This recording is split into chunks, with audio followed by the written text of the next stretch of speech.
Hi all, it's JK here. Finally had a chance to have a bit of a go in my Golf, but straight away I need to contact my dealer, so while I do that I'm going to have a drive around and wait for him to call me. Let's have some fun. Basically, I was in race mode coming back from the dealer, so we'll put it back in race mode. And you do that by hitting that button there that says mode. And yeah, let's do it. Okay, so we're in DSG mode. The dealer is adamant that it's broken in, so let's do it.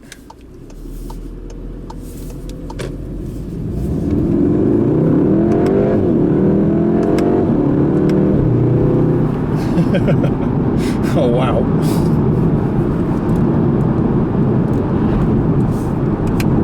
Now we're in third, forward. Yes, very nice. So, just giving the car a bit of mileage, getting used to the car. Tried to connect with Apple Connect earlier, but it's come up with you need a dealer code, so I'm waiting for the dealer to get back to me as well while I'm at it. So yeah, seeing as it's a nice day, I thought I'd take the car for a spin. It can't spend the rest of its life on the recover, can it? So the only thing that needs breaking in apparently is the brakes. Everything else has been done. So the transmission, the engine, the gearbox, it's all ready. It's just a case of the brakes. The other thing I'm not sure about is if you can jump between DSG and auto while on the move. So what I've been doing is I've been pulling over. Basically I need to read the manual.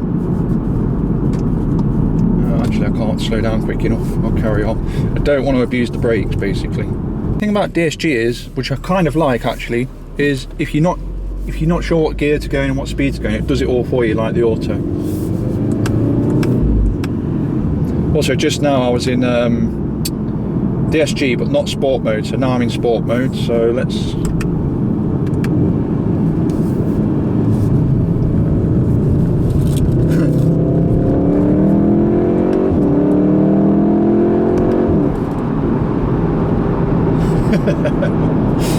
mad with power.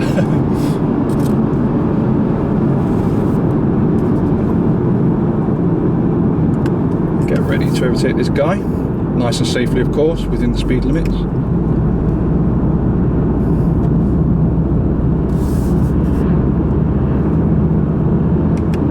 Nice.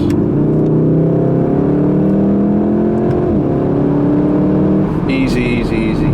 Easy money. That's the same banking.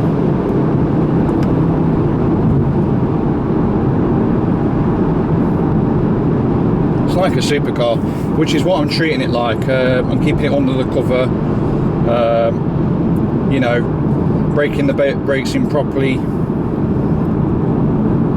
so, and only taking it out for nice spins.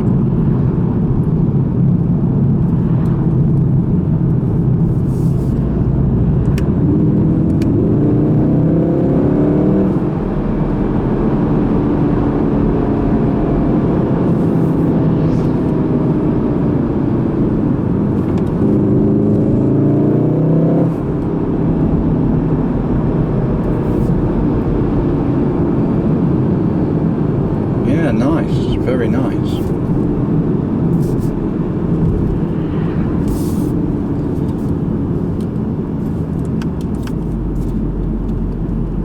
Let's see what happens if you put it in too high a gear at low speed. Will it correct? Yeah, it does. It's maxed out at 4th. So yeah, I like that feature because, you know, with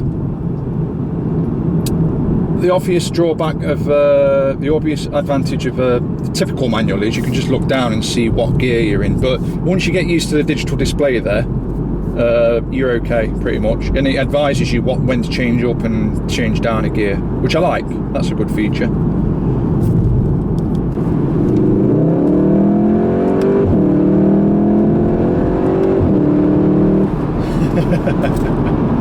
Awesome. Which is what a car should do, like the guy at Audi said, it should make you laugh. It's so much quieter than the Type R as well. Maybe that's the way German cars always are. I think even the older Golfs, if you go back to 2006 and you drive the Golf GTI or the R32, which I did drive by the way, and the Type R pissed on it, But if you go back and drive those cars, I bet you they're a lot more quiet on rough road like this than the Type R is. But who cares? You know, the Type R is an awesome car. It's not about refinement, it's about R in it. Whereas I think the Germans are trying to get it all in. I know Ford certainly are. Right, when you're in sport mode as well, the auto, what's it called, cut off isn't on either, so that's good.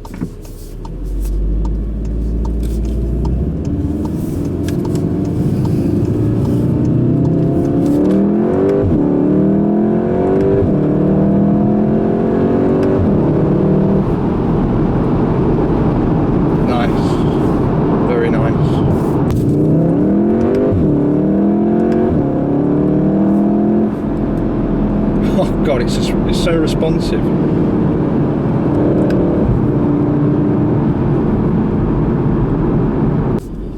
So I'm going through a really bumpy road, did village, and it's keeping very well. Obviously, I'm careful because I don't want to smash any alloy wheels up or anything like that. But yeah, it's really rough road, and this is in sport mode, race mode rather, and it seems comfortable enough to me. Yeah, it's a lot more, it's absorbing it a lot more than the Type R was.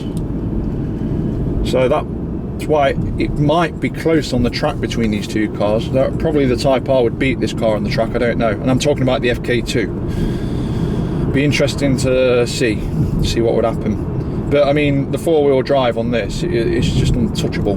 This would probably be at the Porsche 4S, I expect, especially if you put some more horses underneath the bonnet. I mean, this bend here, the dealer told me to boot it.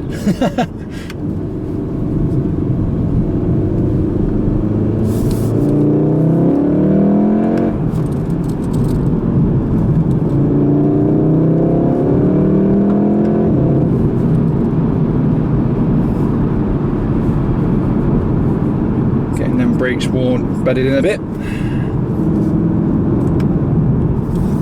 Yeah, lovely, very nice. Great fun. As you can see, the roads are very rough around these villages, so yeah, it's doing well, doing really well. Very comfortable, very sporty, very agile, powerful, plenty of grip. I'm happy.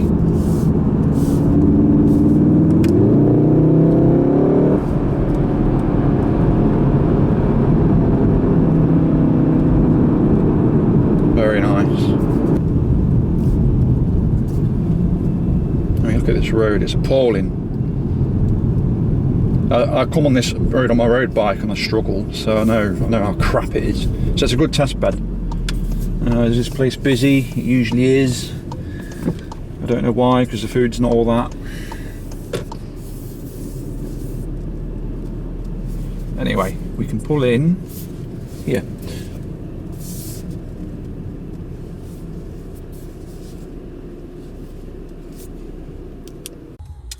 So as you can see, I've just pulled into a pub and having a bit of a play. I forgot my wallet, so I can't have a drink, which is irritating. But yeah, the sat nav seems simple enough to use.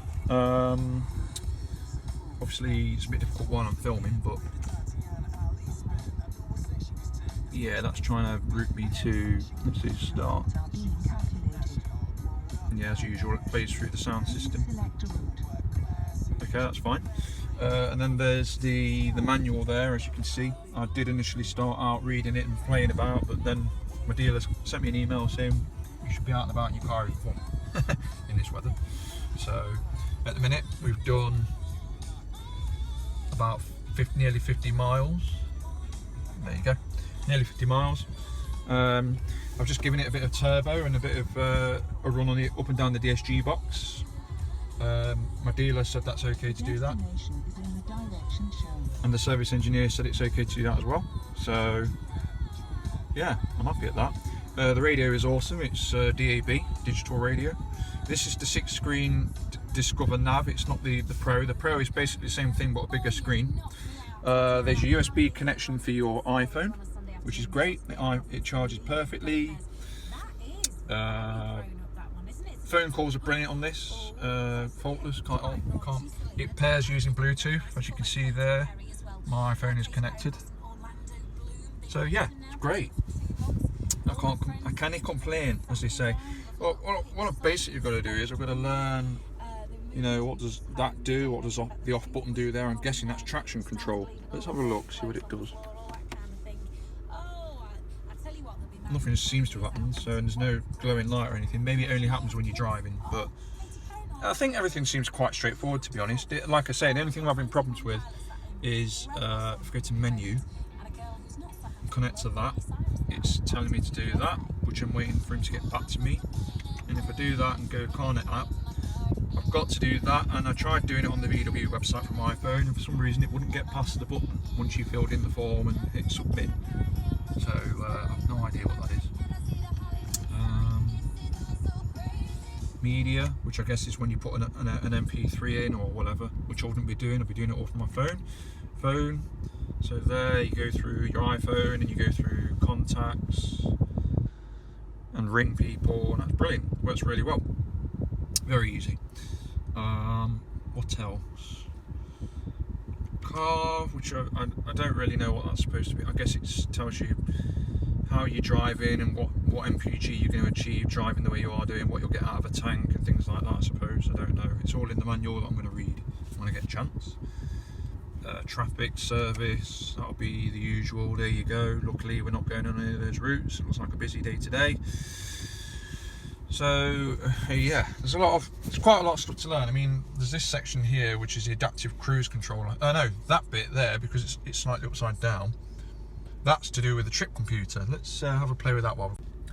So the trip computer and all that jazz is this menu here. I did try using that button earlier, but it didn't work. So I guess it's reading the manual.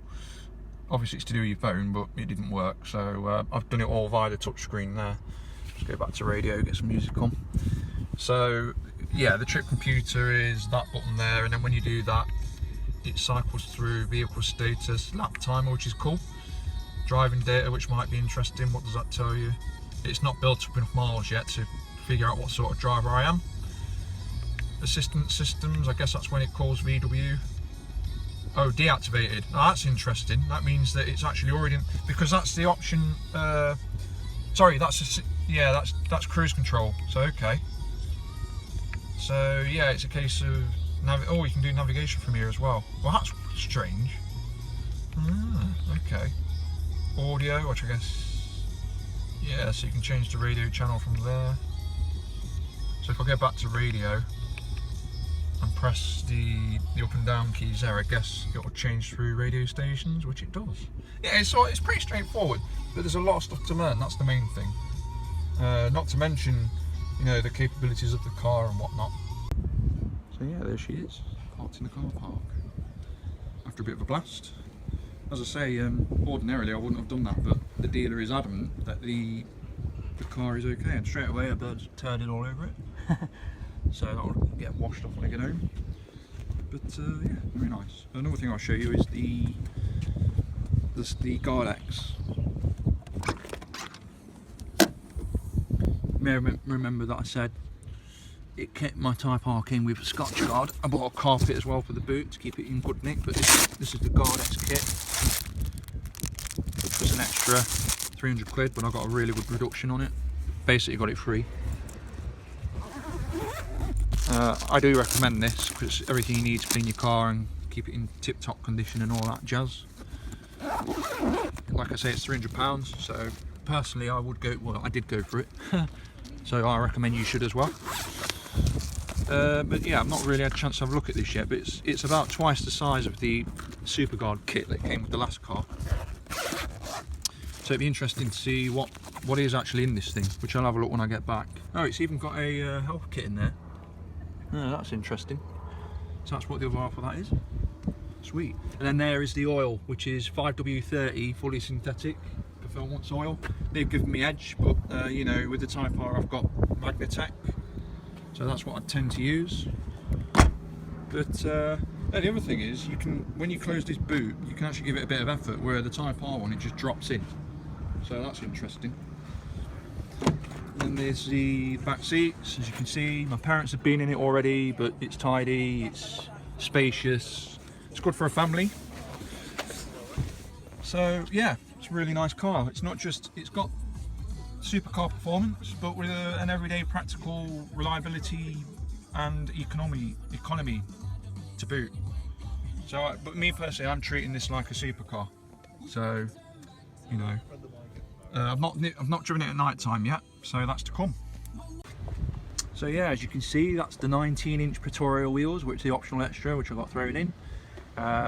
This model has come with Continental tyres, whereas the test drive model had the Bridgestone Potenzas. But yeah, all in all, I'm happy. Another thing that he kept going on about was at night time, when you open the door, that blue strip there looks really nice at night time. But I've not had a chance to night drive this yet, so that's to come. But yeah, very happy. So yeah, there we go. Very happy. There's an older Golf in front of us. You'll no doubt be looking at my Golf. And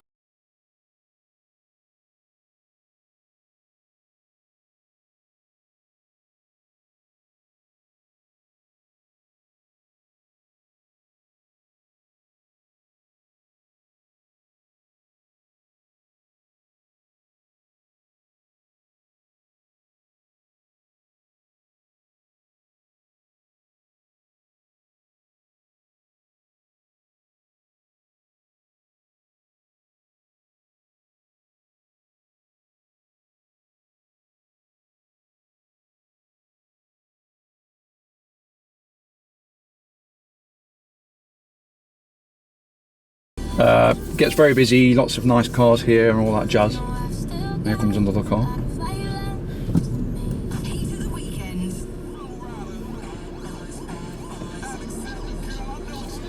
But yeah, really good. So there you go. As according to documentation and the dealers and the service department, you can floor this from new because everything's bedded in. The only thing that's not bedded in is the brakes. So yeah, that's it basically. So hopefully we'll get some good videos of this, places like Scotland and, you know, Wales, all those lovely places. I might have a bit of a go in automatic sport mode now. So if I go back to race mode,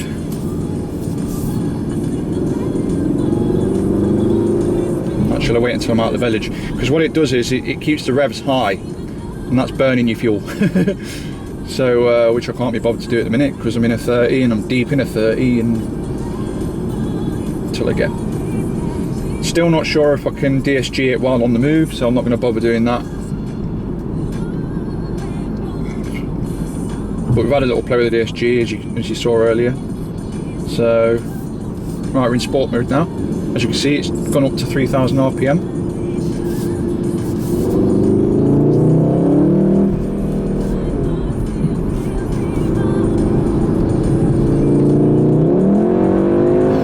Wow, that is really good.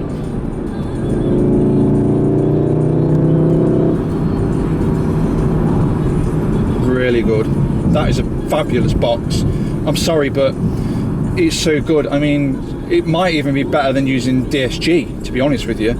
It's nice just to put your foot down, and I mean, I'm coming from a world of mechanical gearboxes, you know, and I've always had to have one hand ready to change gear. But this, you know, it's just nice to put your foot down and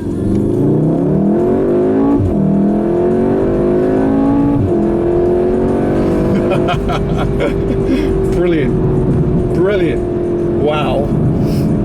If you can afford one of these and you're thinking about getting one of these, do it. Just do it, because it's brilliant. If you're like me and you've always had a manual box, and you know, you feel a change, you feel like having an automatic performance auto, then do it. Get one of these, they're brilliant fun.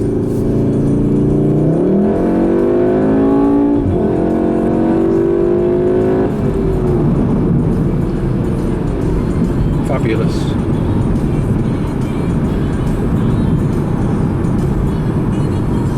Brilliant. Plenty of pull.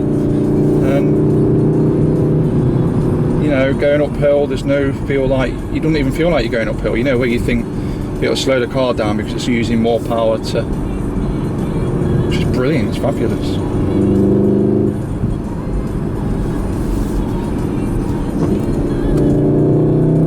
Bit of 4S there, 4Motion. Nice.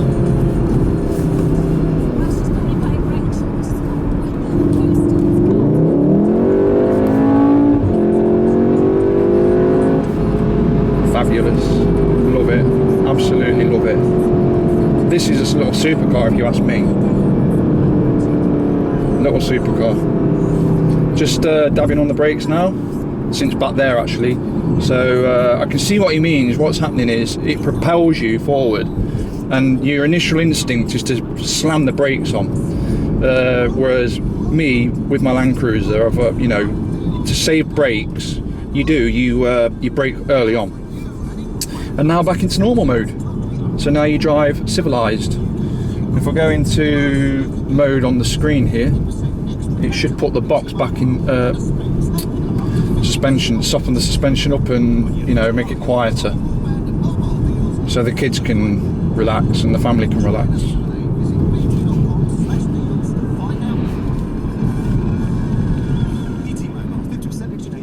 Right, we'll go back on. Oh, you can do it while on the move, DSG.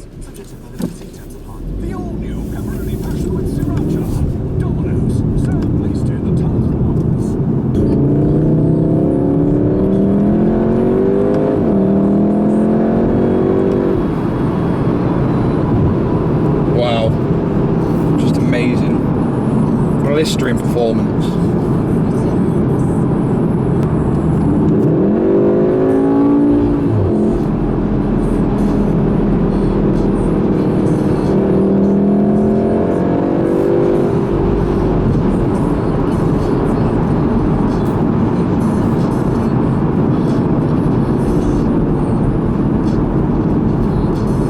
Yeah, she just wants to go. It's brilliant.